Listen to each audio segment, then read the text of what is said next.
오늘 우리에게 주시는 하나님의 말씀은 마태복음 16장 16절에서 24절까지의 말씀입니다.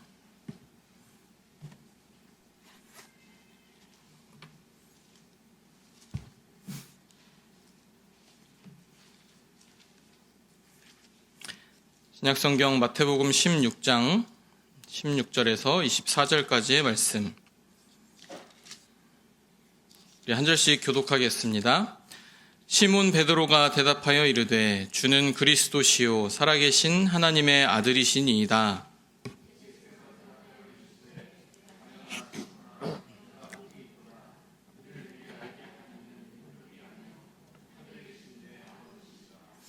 또 내가 내게 이르노니 너는 베드로라. 내가 이 반석 위에 내 교회를 세우리니 음부의 권세가 이기지 못하리라.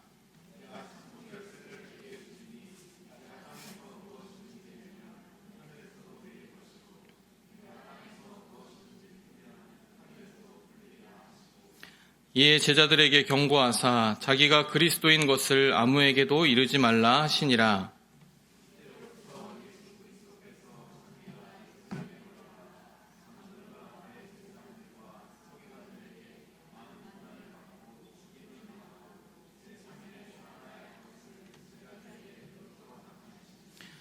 베드로가 예수를 붙들고 항변하여 이르되 주여 그리 마옵소서. 이 일이 결코 주께 미치지 아니하리이다.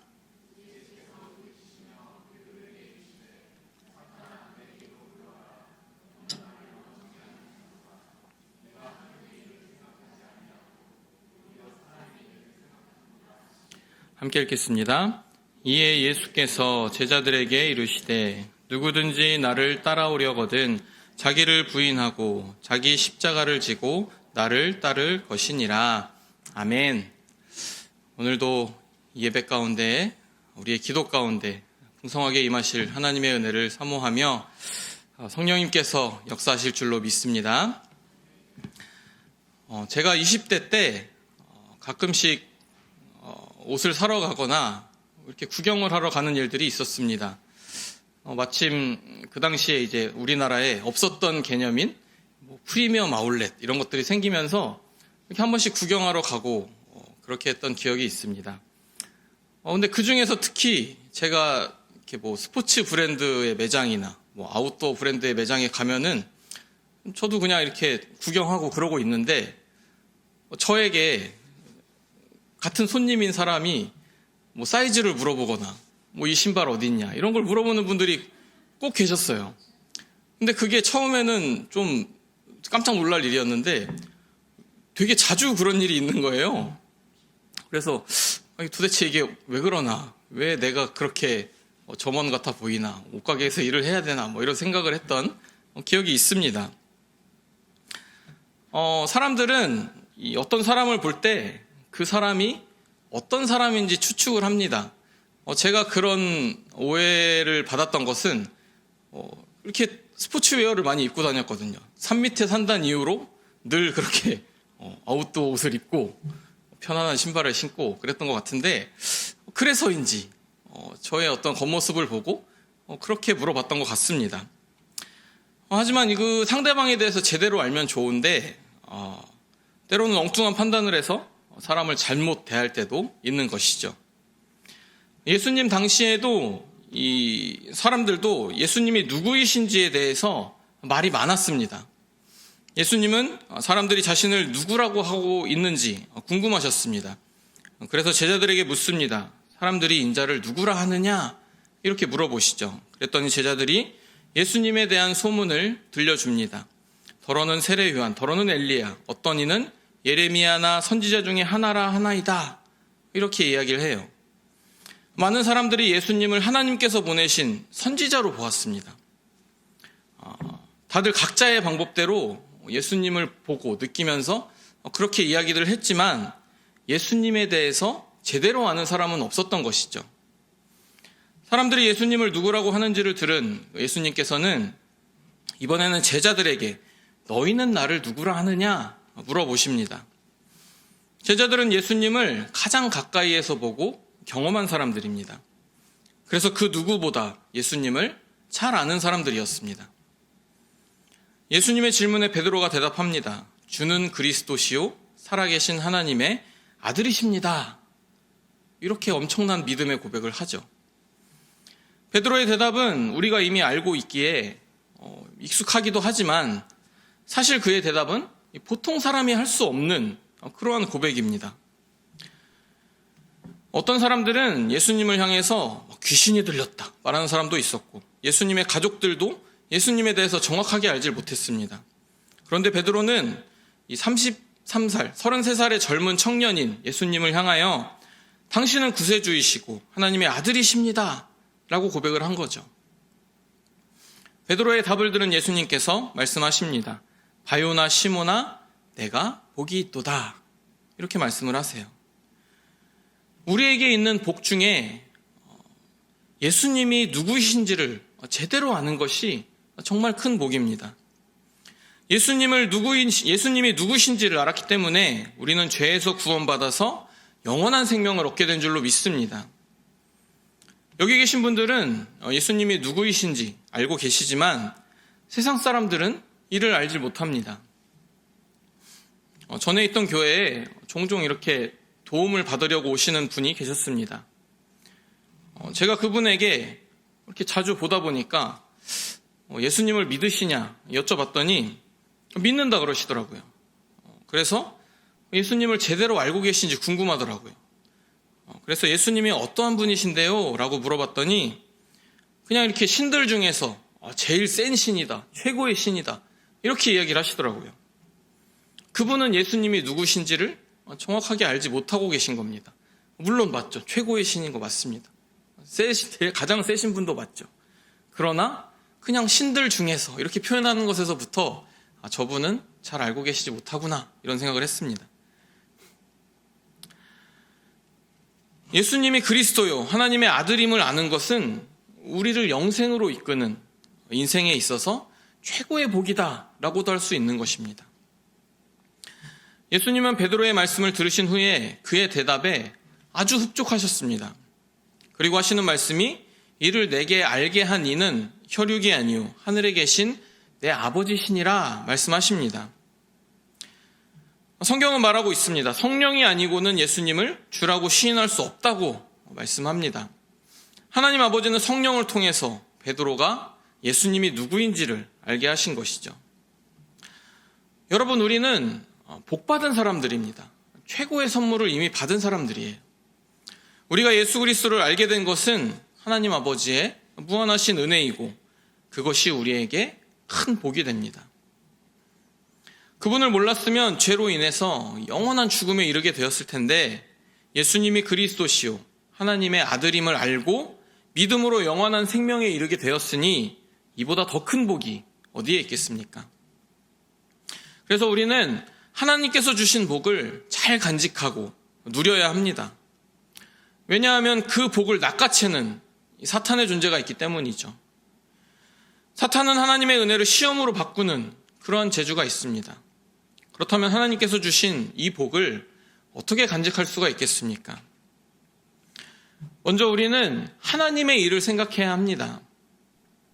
예수님께서 베드로의 고백을 들으시고 흡족해 하셨습니다. 그리고 예수님께서는 앞으로 있을 일에 대해서 처음으로 제자들에게 알려주셨습니다. 예수님이 예루살렘에 올라가시면 장로들과 대제사장들과 서기관들에게 많은 고난을 받고 죽임을 당할 것이고 제3일에 살아날 것이다. 그것에 대해서 제자들에게 이야기를 해주십니다. 그 말을 들은 베드로가 어떻게 반응합니까? 베드로가 예수님을 붙들고 항변했다라고 합니다. 그러면서 하는 말이 주여 그리 마옵소서 이 일이 결코 주께 미치지 못하리이다 아니하리이다 이렇게 이야기를 합니다. 베드로는 고난과 죽음에 대해서 말씀하시는 예수님께 대해서 마치 책망하듯이 붙들고 항의를 한 것입니다. 예수님 어떻게 그렇게 말씀을 하신단 말입니까? 그런 부정적인 생각을 하지 마시고 그런 일이 일어나지 않도록 하셔야 합니다. 이런 식으로 얘기하지 않았을까 상상을 해봅니다. 이렇게 말하는 베드로의 마음은 충분히 이해가 됩니다. 예수님을 아끼고 사랑해서 그분이 다치지 않길 바라는 마음에서 얼마나 이게 엄청난 말입니까? 그 이야기를 듣고 어쩌면 당연한 반응일 수 있습니다. 예수님께서 그 베드로의 마음을 모르셨겠습니까? 그런데 예수님은 말씀하십니다. 사탄아, 내 뒤로 물러가라. 너는 나를 넘어지게 하는 자로다. 이렇게 말씀을 하세요. 사탄은 사람을 넘어지게 합니다. 예수님은 베드로의 말을 들으시면서 그의 말은 예수님을 넘어지게 하고자 하는 그 사탄의 소리라는 것을 알고 계셨습니다. 방금 전만 하더라도 베드로는 성령의 말하게 하심을 따라서 하나님의 말씀을 했던 그 사람입니다. 예수님께 복이 있다는 그런 참 귀한 칭찬까지 듣게 되죠. 그런데 바로 뒤에 사탄의 시험이 따라오게 된 것입니다. 베드로는 예수님을 위해서 한 말이었는데 그것이 도리어 예수님을 넘어지게 하는 말이 되었다는 것이죠. 사탄의 말이 되어버린 것입니다. 예수님을 넘어지게 하는 말이 무엇입니까? 예수님은 베드로가 하나님의 일을 생각하지 아니하고 사람의 일을 생각한다 책망하십니다. 지금까지 예수님께서 하나님의 일을 감당하기 위해서 죽음까지 불사하시고 가시고자 하셨는데 이를 막는 베드로의 이 인간적인 생각이 예수님을 넘어지게 하는 것이었습니다. 그리고 또 사람에게는 이 두 가지 생각이 있습니다. 하나님의 일을 생각하는 것, 그리고 하나는 사람의 일을 생각하는 것입니다. 성령은 하나님의 일을 생각하도록 하지만 사탄은 사람의 일을 생각하도록 해서 하나님의 뜻과 대적하여 사람으로 넘어지게 만듭니다. 그런데 때로 사탄의 말이 더욱 선의적으로 여겨질 때가 있습니다. 누구든 예수님이 고난과 죽음을 당하여야 한다 말했을 때 예수님 그렇게 하셔야죠. 잘하셨습니다. 힘내세요. 화이팅! 이렇게 말할 사람이 누가 있겠어요? 그런데 베드로의 말은 외형적으로는 아주 인정 많고 선한 말처럼 여겨지지만 사실 그 말은 사탄의 말이었던 것입니다. 왜냐하면 하나님의 일은 베드로의 생각과는 정반대였기 때문입니다. 예수님께서는 이 땅에 살기 위해 오신 것이 아니라 죽으러 오셨기 때문입니다. 예수님께서 사람들의 죄를 대신해서 십자가에 죽으셔야지만 사람들이 죄로부터 구원함을 받을 수 있기 때문입니다. 사탄은 교묘합니다. 마치 하나님의 일을 한다고 생각하게 만들면서 인간적인 그 생각을 하도록 만드는 것입니다.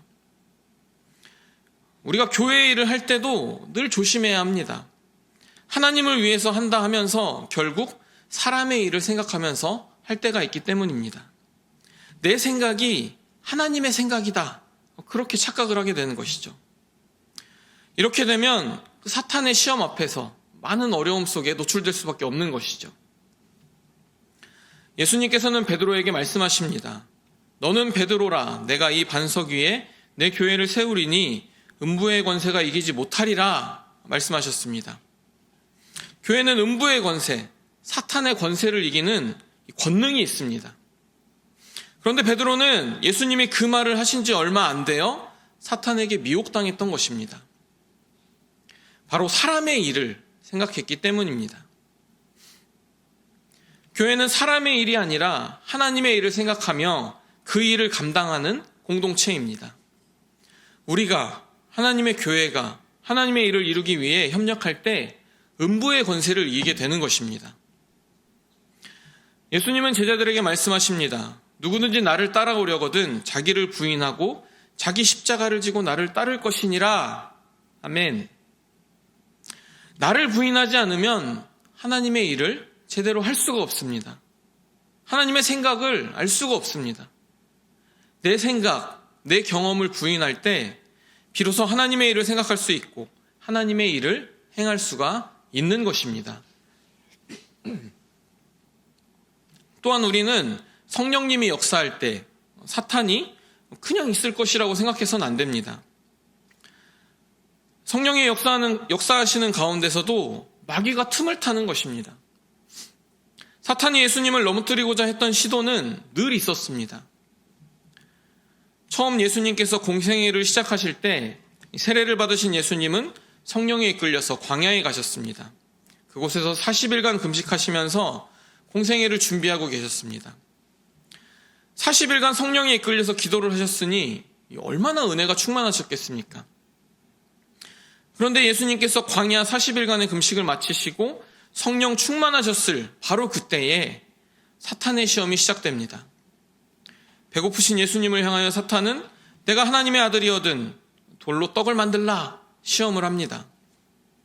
그때 예수님께서는 말씀하십니다. 사람이 떡으로만 살 것이 아니요 하나님의 입으로 나오는 모든 말씀으로 살 것이다. 그렇게 말씀을 하시죠. 사탄의 말이 얼마나 좋은 말입니까? 배가 고프니 떡을 만들어 먹어라. 이렇게 말하는 거죠. 마치 예수님을 위해서 그렇게 이야기하는 것 같지만 사탄은 예수님으로 하여금 하나님의 일에 대해서 간과하도록 만드는 것입니다. 그런데 예수님은 사탄에게 하나님의 일에 대해서 말씀하십니다. 떡보다 우선하는 것이 하나님의 말씀이고 떡을 먹는 것도 하나님의 말씀, 하나님의 일을 위해 먹고 마셔야 함을 말씀하셨습니다. 사탄은 그 후에도 예수님께 사람의 일을 하도록 유혹을 합니다. 예수님께 모든 영광을 주겠다 합니다. 하지만 예수님은 지속적으로 하나님의 그 일이 무엇인지 말씀하십니다. 예수님께서 사람의 생각이 아니라 하나님의 생각으로 사탄을 대적하셨을 때 사탄의 시험을 이겨내셨다는 겁니다. 이것이 사탄이 하는 일입니다. 하나님의 일이 아니라 사람의 일을 생각하게 하는 것이죠. 사탄이 처음 하와를 죄짓게 할 때 사탄은 하와에게 선악과를 먹으면 하나님과 같이 될 것이다. 거짓말을 합니다. 그런데 하와는 그 사탄의 거짓말에 속습니다. 왜냐하면 그녀는 하나님의 일보다는 하나님과 같이 되고 싶은 자신을 위하고자 하는 그 사람의 생각에 빠져버렸기 때문입니다. 우리가 사탄의 시험과 그 권세를 이길 수 있는 것은 사람의 일이 아니라 하나님의 일을 생각하며 그 뜻에 순종하며 살아갈 때만 그렇게 되는 줄로 믿습니다. 마지막으로 사탄은 예수 그리스도를 넘어뜨리고자 했던 존재입니다. 그러니 예수 그리스도를 믿는 성도를 넘어뜨리고자 하는 것은 아주 당연한 일입니다. 저와 여러분에게 사람의 일을 생각하게 함으로 우리를 하나님의 뜻에서 벗어나게 만들어버립니다. 우리가 사탄의 속임에 넘어지지 않고 하나님의 일을 감당하기 위해서 할 수 있는 일이 있습니다. 먼저 하나님의 말씀을 붙들어야 합니다. 하나님의 말씀.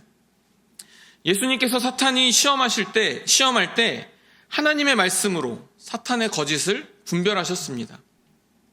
하나님의 뜻을 드러내셨습니다. 사탄이 거짓을 드러낼 수 있는 것은 사람의 논리나 지식이 아니라 오직 진리이신 하나님의 말씀이 진리를 깨닫게 하며 하나님의 일을 생각나도록 하는 것입니다. 예수님도 하나님의 말씀을 붙잡고 하나님의 일을 끝까지 감당하셨다면 우리도 당연히 하나님의 말씀을 붙들어야 하는 것입니다. 그리고 하나님의 일을 감당하기 위해서는 기도해야 합니다. 예수님께서 십자가의 죽음을 당하시기 전에 겟세마네 동산에서 기도를 하십니다. 예수님께서 하나님께 기도를 합니다.